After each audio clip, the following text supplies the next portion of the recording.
Hello, this is R.J. Deacon reading the Supreme Court of the United States opinion syllabus in M&K Employee Solutions versus Trustees of the IAM National Pension Fund, certiorari to the United States Court of Appeals for the District of Columbia Circuit, argued January 20th, 2026, and decided May 21st, 2026.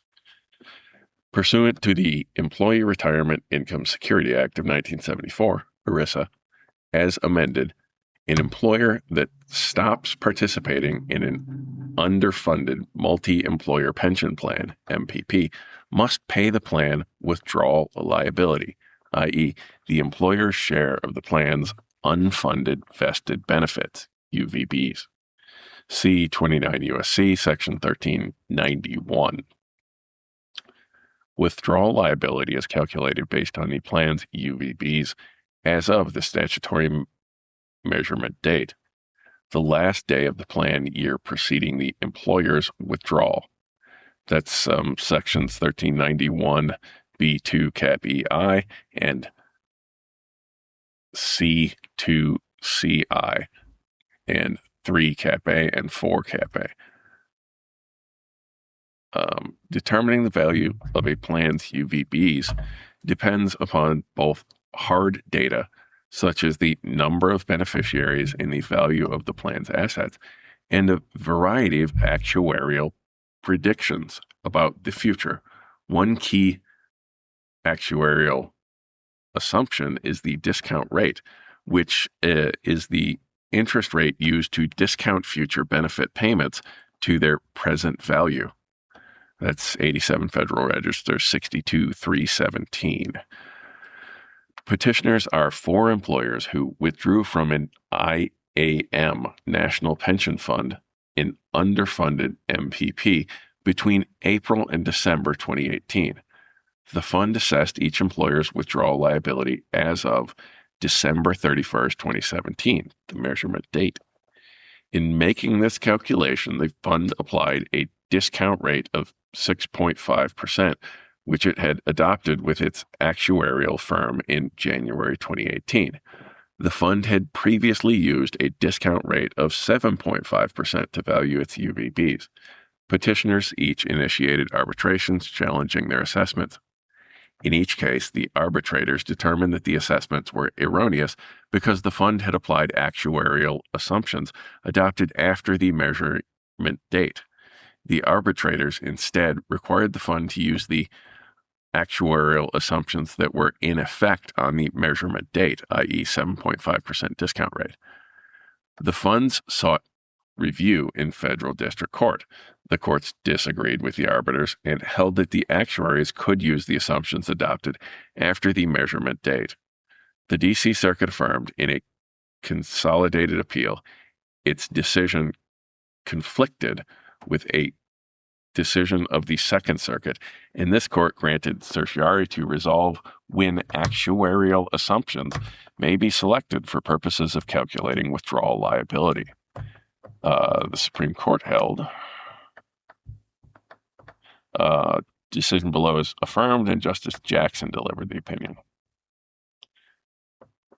The provisions of ERISA governing the calculation of withdrawal liability, sections 1391 and 1393, do not require the actuarial assumptions underlying that calculation to be selected on or before the measurement date. Section 1391 requires withdrawal liability to be calculated based on the value of a plan's UVBs as of the measurement date.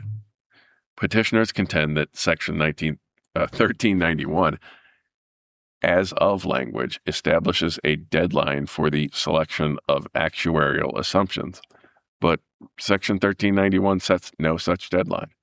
The term as of is understood to assign an event to one time and the recognition of it to another.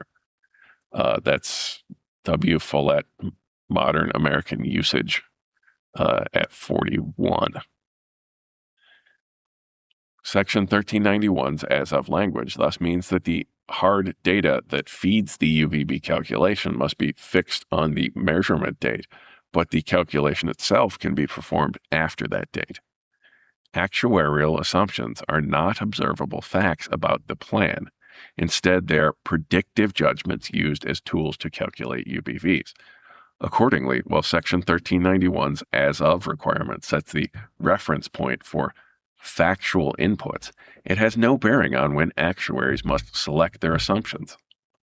Section 1393, which governs the use of actuarial assumptions for assessing withdrawal liability, states that the assumptions must be reasonable, take into account the experience of the plan and reasonable expectations, and offer the actuary's best estimate of anticipated experience under the plan. Section 1391A1.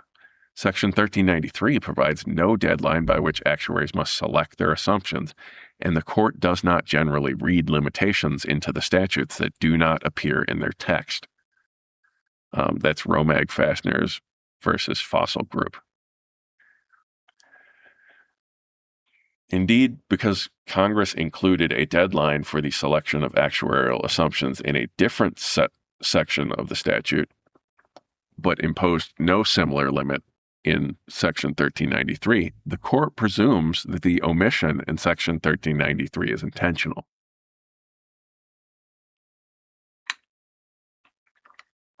See Rossello versus United States. Moreover, Section 1393's instruction that actuarial assumptions reflect the actuary's best estimate, Section 1393A1, supports the conclusion that actuaries can select their assumptions after the measurement date. Requiring actuaries to use assumptions selected before the measurement date could prevent them from relying on the most up-to-date data when selecting their assumptions, resulting in assumptions that do not reflect their best estimate. Petitioners' remaining arguments do not overcome the balance of a textual deadline for adopting actuarial assumptions. First, petitioners point to a different provision of ERISA that prohibits plans from applying any new plan, rule, or amendment to an employer's withdrawal liability if the rule or amendment is adopted after the employer withdraws, Section 1393A. But the retroactivity limits in Section 1394 coincidentally do not apply to actuarial assumptions. Congress chose not to enact a similar retroactivity rule in Section 1393, and inferring one would override Congress's choice. Petitioners fall back on a policy argument, contending that allowing plans to adopt actuarial assumptions after the measurement date will invite manipulation, enabling plans and their actuaries to retroactively select assumptions in order to increase withdrawing employers' liability. But petitioners' proposed rule does not address these concerns, and in any event, policy concerns cannot trump the best interpretation of statutory text. That's Patel versus Garland. Congress chose which limits to impose on the selection of actuarial assumptions, and it is not the role of the court to supplant Congress's choices. The decision below is affirmed. Justice Jackson delivered the opinion for a unanimous court. Thanks for listening. I think that's the last one for today.